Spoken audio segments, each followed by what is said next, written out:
Hết rồi á? Hết rồi để cho một kết. Hết chưa? Ồ. Rồi, đây nhá. Đây chưa đi qua được bố nhá. Bố là tốt thì mình ăn nhá.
Bây tôi biết bố làm được cái gì chơi thì chơi nữa không?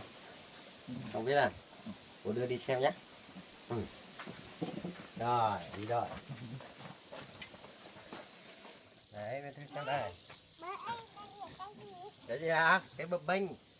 Đấy, cái bập bênh, con đi ngồi bên kia đi. Con đi ngồi bên kia nhá. Cầm hai tay cầm thế này nhá. Rồi. Rồi, rồi. Nhá. Cầm chắc chắc thế này nhá. Đúng rồi, đấy. Đấy. Thích không? Thích không? Thích không?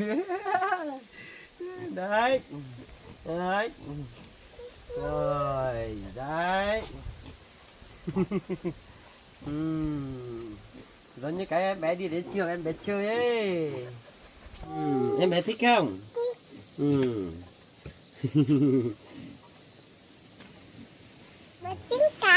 Thích quá. Thích quá để bố chơi với con nhá. Đúng rồi. Em bé thích không?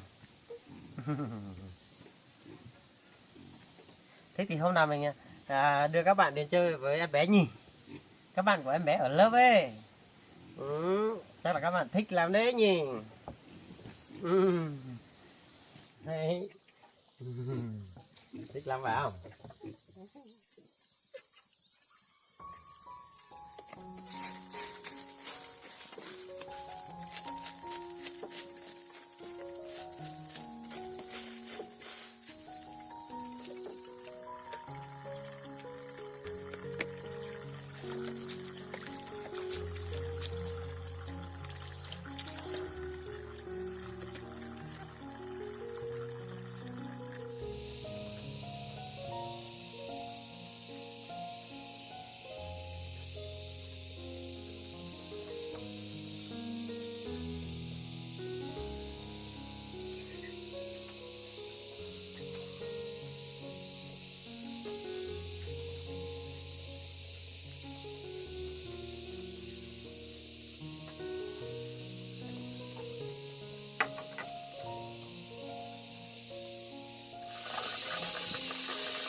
Ô, cái này khô rồi nhỉ.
Cái này để về nhà bố nữa thì chắc là đủ một thời gian dài.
đó.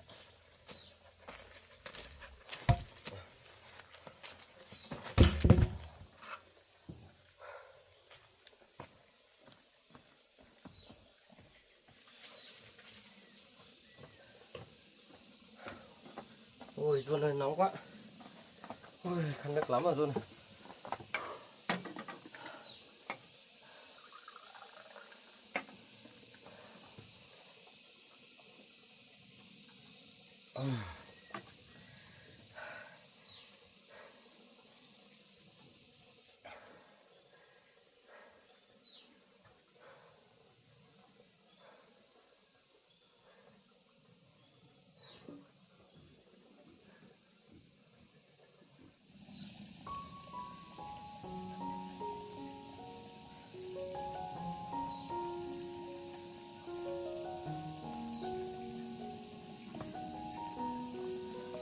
Rồi, ở nhà.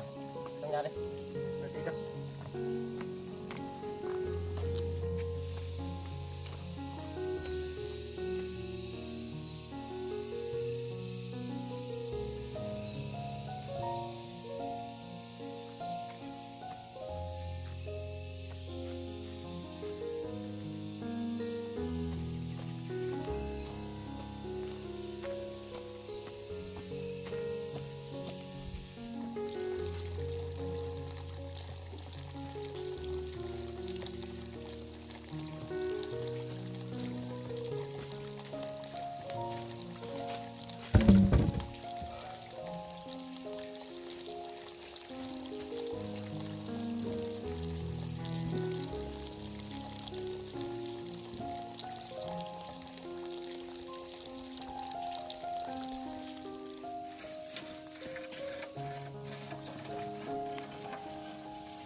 nè có sai sẽ con mình nhắc lo tới mũi phía đầu này tụi mình phải cho lò to à chị thì sao cái để chỉ vô là chỉ cắt lò thần ta vô chào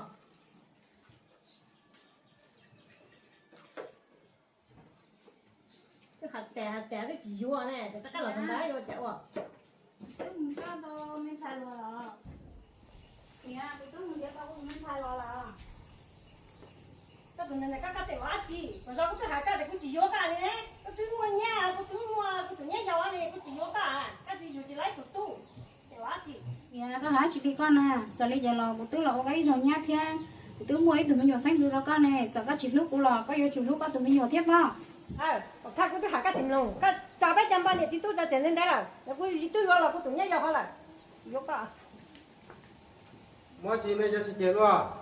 cái xe có tụi mình lo tới cho tụi mình vô lòn đã rồi nè giờ tôi mình thiết tới tụi mình thay lò là cái gì tôi chịu của tụi mình thay một bớt không nhiều vì đây cho của tụi mình thay qua chữ tức bây giờ 过好能当的啊，过好能当个，半夜的是半没有那事啊。呀，别莫去了，弄到别莫了，别对贴一包啊，别对门店贴一拉一包包莫哈对。nè bé tôi đã có tôi lại cái gì bao tôi thấy gì bao có đi đại tá nào nhà lấy từ sáu đại tá nào nè đại nào nhà lấy từ sáu bé chỉ bao nè, tụi bé một hôm rồi chỉ chỉ bao nhiêu xí nè, chỗ lên từ sau bé chỉ bao liều. các hải đi coi các cái gì ý về tu này là giờ bây giờ là tụi mình phải nói tới các tụi bé bây giờ thì có hải, chỉ tao có tạo có một chuyện có thứ sẽ thì chỉ một con nhát rồi có lúc này là có thứ ly hôn thứ phương tiện lại, chỉ nó có thứ có tối tù nhẹ này là cái thế chú chẳng có gia đình là cái chỉ một phải là cái một thì có một con cũng chỉ có cái là Nhìn lâu, thế bây giờ đây chút như chút lão nó giờ ưa thì chỉ luôn bé chứ, có chỉ muốn bé nhau hậu rồi. Cái chị nhắn đại có là, cái mỏ thì cái mỏ cái cha cái tụi mình nhiều họ cái chế thì cái chỉ muốn phải là chỉ có cái là. nhà sao này đi mà nhà chiếu nhau lúc chơi nó thế à nhà nhà nhà nó có thế mà sao có cuốn nhau lúc chơi nó thế mà các số là thao là đây có hai cái chuyện thằng của chị thì nó các số là thao là đấy cái chị mua chai mồ này cái mình kia tới tụi mình thay lo cái chị mua Cái này tôi là đây mỏ thì mỏ, chỉ có này đây, quý ông làm nhé là chỉ có này. Cái đấy tao không trả đấy mà đấy. Chỉ có này là, tôi nhá là cái chế chỉ có, đó thì tôi mỏ thì mỏ này. Chỉ có nhà đấy mỏ thì nó mà đây, cái chỉ một có cái này, cái chỉ có đây không cái mỏ cái. cho con nhà mình vô được con mổ tay cho tẻo thì các chỉ một phải nhau tao là nhà sao mà nhà sao liêu cô là chế đưa kìa cô là chỉ mua chai mồ em bỏ tôi là nhà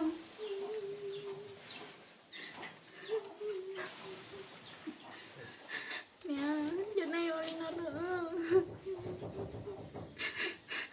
tôi chỉ muốn chăm mồ em mới nhớ hết được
Đây, hoa đẹp không? Hoa đẹp. Đấy, ô đây, có cây đây nhiều hoa đây.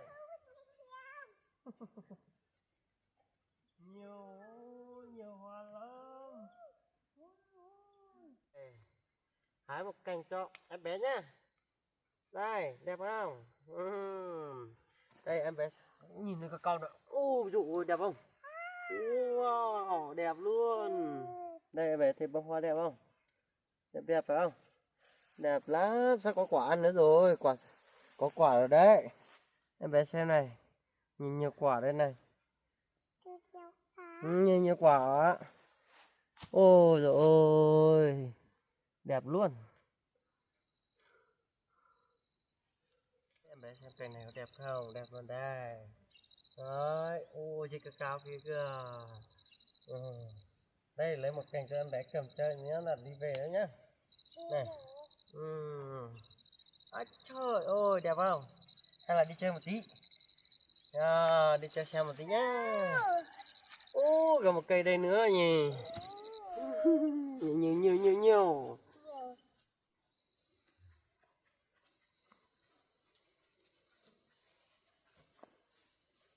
Vui không? Anh Thư.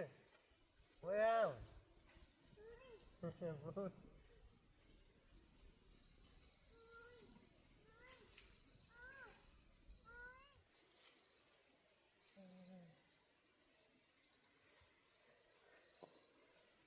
Đâu, ở đâu rồi? Về thôi. Đi đâu, không đi đâu. Đi về đó. Nhìn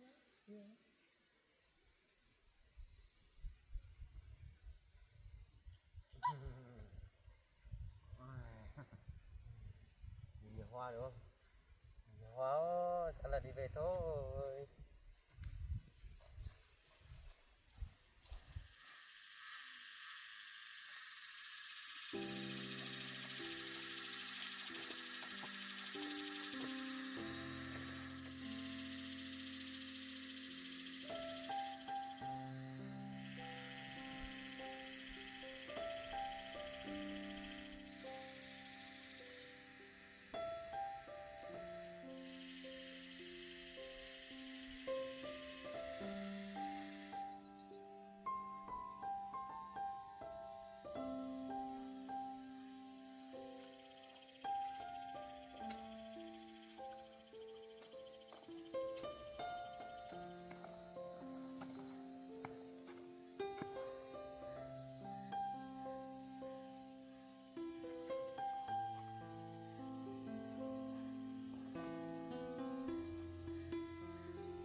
Cái này là ăn ngọt đấy. Đây. Đấy. Ngon không? Ngon không?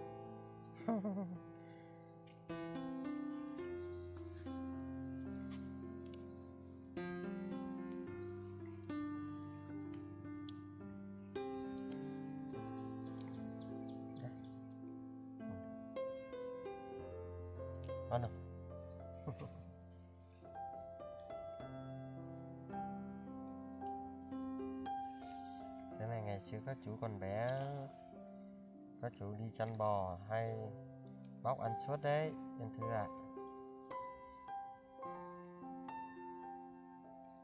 Này ăn ngọt lắm. Này.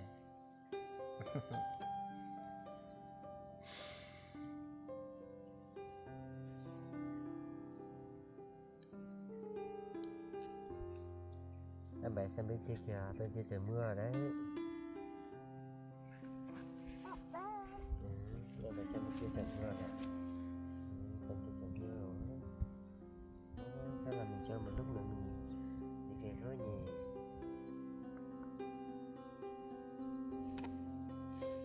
Hết chưa? Hết rồi. Đây. Bao còn này thêm nữa.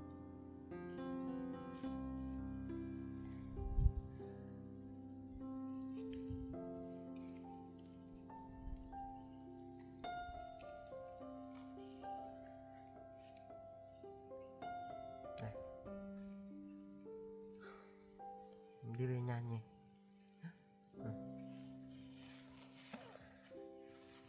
Đó, hoa của em bé đây.